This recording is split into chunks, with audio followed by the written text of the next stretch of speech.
தேடணும்.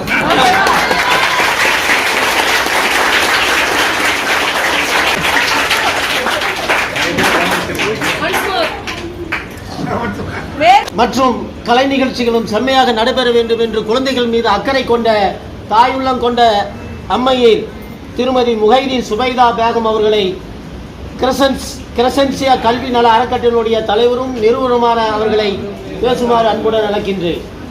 நூலக வாசக வட்டம் மற்றும் கிளை நூலகம் இணைந்து நடத்தும் ஒரு சிறப்பான ஒரு இனிய மாலை நிகழ்வை ஏற்படுத்தி கொடுத்த மாவட்ட நூலகர் அவர்களுக்கும் என்னை இந்த விழாவிற்கு ஒருங்கிணைப்பாளராக நியமித்து அதை நடத்துமாறு கேட்டுக்கொண்டுள்ள புன்னீர் வீரசெல்வர் அவர்களுக்கும் என் மனமார்ந்த நன்றியை தெரிவித்துக் கொள்கிறேன். கல்வியின் அறக்கட்டளை எஜுகேஷனிஸ்டா ஒரு ரெண்டு வார்த்தை சொல்ல விரும்புகிறேன். நான் கல்வி என்பது ஒரு மனிதனுக்கு ரொம்ப ரொம்ப முக்கியம். அதில் அந்த கல்வி ஏன் அப்படின்னா அறிவு, திறன் மற்றும் நல்லொழுக்கம். அதை கல்லூரியிலும் பள்ளிக்கூடத்திலையும் தேடாமல் இந்த மாதிரியான ஒரு நூலகம் வாயிலாக தேடுவது ஒரு நன்மை அமையும் என்று நான் வலியுறுத்துகிறேன். நம்மளுடைய தாம்பரம் கிளை நூலகம் முழு நேர கிளை நூலகமாக அமைக்கப்பட்டுள்ளது. ஸோ இந்த நூலகத்தை எல்லா மாணவர்களும் பயன்பெற்று இந்த நூலகம் வாயிலாக தன்னுடைய திறனையும் அறிவையும் நல்லொழுக்கத்தையும் ஏற்படுத்துமாறு கேட்டுக்கொள்கிறேன். எல்லாருக்கும் என்னுடைய இனிய 79வது ஆண்டு சுதந்திர தின விழா வாழ்த்துக்கள். நன்றி. தாம்பரம் முழு நேர நூலக மற்றும் வாசகர் வட்டம் இணைந்து நடத்தும் 79வது ஆண்டு சுதந்திர தின விழாவிற்கு தலைமையேற்று நடத்தி கொண்டிருக்கின்ற வாசகர் வட்டத்தின் தலைவர் அப்பா மூர்த்தி அவர்களுக்கும், வரவேற்புரை வழங்கியிருக்கின்ற நம்மளுடைய 2ஆம் நிலை நூலகர் ஐயா தாமோதரன் அவர்களுக்கும், முன்னிலை பொறுப்பு வகித்திருக்கின்ற நம்மளுடைய நீதி அரசர் மதிப்பிற்குரிய ஐயா புகழேந்தி அவர்களுக்கும், மாவட்ட நூலக அலுவலர் ஐயா கிருஷ்ணமூர்த்தி அவர்களுக்கும்,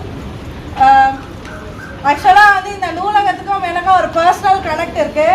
ஃபர்ஸ்ட் நம்மளுடைய லைப்ரரியில ஒரு டிவி டொனேட் பண்றாங்க. அதாவது நான் மேயரான வெகு சில நாட்கள்ல ஒரு நிகழ்ச்சி நடந்தது. நம்மளுடைய லைப்ரரிக்கு ஒரு டிவி டொனேட் பண்றாங்க, கண்டிப்பா அந்த நிகழ்ச்சிக்கு நீங்க கலந்துக்கணும் அப்படின்னு சொல்லி என்னை இன்வைட் பண்ணது டிஎம்ஜி அப்பா அவர்களும் ரஞ்சனா அப்பா அவர்களும் அப்புறம் நம்மளோட அசோக் சாரும் இன்வைட் பண்ணாங்க. டிவி கொடுத்தது யாருன்னா என்னுடைய தோழி சுபைதா அவர்கள் கொடுத்திருந்தாங்க.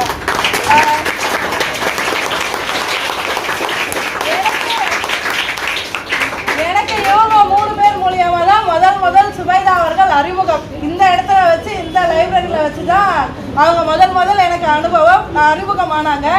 அதுல இருந்து கிட்டத்தட்ட 2.5 வருடம் நினைக்கிறேன். அவங்களுடைய எல்லா நிகழ்ச்சிகளிலும் தொடர்ந்து என்னையும் கூப்பிட்டு கௌரவிச்சு அவர்கள் செய்யற எல்லா நல்ல விஷயத்திலையும் என்னையும் ஒரு பார்ட்டா சேர்த்துக்கிட்டு தொடர்ந்து அதுல இருந்து நாங்க ஒன்னா பயணிச்சுட்டு இருக்கிறோம்.